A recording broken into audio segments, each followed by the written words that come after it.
কাশ্মীরে শুরু হয়ে গেল সেনা ও জঙ্গি গুলির লড়াই। কাশ্মীরে পর্যটকদের উপর জঙ্গি হামলা, 24 ঘন্টার মধ্যে শুরু এনকাউন্টার। জঙ্গি নিকেশ করতে গুলি বর্ষণ ভারতীয় সেনার খবর মিলেছে। 2 জঙ্গিকে নিকেশ করেছে সেনা। জঙ্গি অনুপ্রবেশের চেষ্টা ব্যর্থ করে এখন লুকিয়ে থাকা জঙ্গিদের খোঁজ করছে সেনারা। পেহেলগাঁওতে পর্যটকদের উপর জঙ্গি হামলার রেশ কাটতে না কাটতে ফের উত্তপ্ত হয়ে উঠল কাশ্মীর। বুধবার নিয়ন্ত্রণ রেখার কাছে উড়িতে নিরাপত্তা বাহিনী ও জঙ্গিদের মধ্যে তীব্র গুলির লড়াই শুরু হয়েছে। সেনার সূত্রে খবর, 2 থেকে 3 জন জঙ্গি উরি সেক্টর দিয়ে ভারতে অনুপ্রবেশের চেষ্টা করছিল। অনুপ্রবেশের সময় টহলরত জওয়ানরা জঙ্গিদের গতিবিধি টের পান এবং সঙ্গে সঙ্গে তাদের বাধা দেন। এরপরে উভয় পক্ষের মধ্যে তুমুল সংঘর্ষ শুরু হয়। ভারতীয় সেনাবাহিনীর চিনার কর্পস তাদের অফিসিয়াল এক্স হ্যান্ডেলে এই ঘটনার সত্যতা নিশ্চিত করেছে।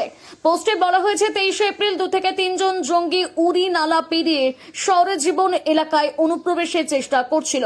আমাদের জওয়ানরা তাদের অনুপ্রবেশের চেষ্টা ব্যর্থ করে দিয়েছে এবং পাল্টা হামলা চালিয়েছে। এই ঘটনা এমন এক সময় ঘটল যখন কয়েক ঘন্টা আগে দক্ষিণ কাশ্মীরের অনন্তনাগ জেলার পেহেলগাঁওতে জঙ্গি হামলায় 26 জন নিরীহ পর্যটকের মৃত্যু হয়েছে। নিহতদের মধ্যে 3 জন পশ্চিমবঙ্গের বাসিন্দা বলে জানা গিয়েছে। নিরাপত্তা বাহিনীর সূত্র অনুসারে এখনো 6 থেকে 8 জন জঙ্গি পেহেলগাঁও এলাকায় লুকিয়ে থাকতে পারে এবং তাদের খোঁজে জোরদার তল্লাশি অভিযান চালানো হচ্ছে। গোটা এলাকা ঘিরে রেখেছে নিরাপত্তা বাহিনী।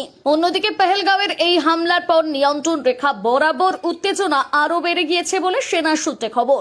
ভারতের পক্ষ থেকে অভিযোগ করা হয়েছে, পাকিস্তান সেনাবাহিনীর পুঞ্চের কাতাপানি এলাকায় সংঘর্ষ বিরতি চুক্তি লঙ্ঘন করে গুলি চালিয়েছে। ভারতীয় সেনাবাহিনীও এর যোগ্য জবাব দিয়েছে বলে খবর। জম্মু ও কাশ্মীরে পরপর এই জঙ্গি হামলা এবং নিয়ন্ত্রণ রেখায় উত্তেজনার ঘটনায় স্বাভাবিকভাবে স্থানীয় বাসিন্দাদের মধ্যে আতঙ্ক ছড়িয়েছে। পর্যটক মরশুমের শুরুতে এই ধরনের ঘটনা পর্যটন শিল্পের উপর বড় ধরনের প্রভাব ফেলতে পারে বলে আশঙ্কা করা হচ্ছে। প্রশাসনের পক্ষ থেকে জানানো হয়েছে, উপত্যকার নিরাপত্তা ব্যবস্থা আরো জোরদার করা হয়েছে এবং জঙ্গিদের নির্মূল করতে অভিযান অব্যাহত থাকবে। পহেলগাঁও ঘটনার তদন্ত দ্রুত গতিতে এগিয়ে চলেছে এবং দোষীদের কঠোর শাস্তি দেওয়া হবে বলে আশ্বাস দেওয়া হয়েছে। এই পরিস্থিতিতে কাশ্মীর ফের এক কঠিন সময়ের মধ্যে দিয়ে যাচ্ছে। একদিকে যেমন নিরীহ মানুষের জীবনহানি ঘটছে, তেমনি অন্যদিকে সীমান্ত এলাকায় অস্থিরতা বজায় রয়েছে।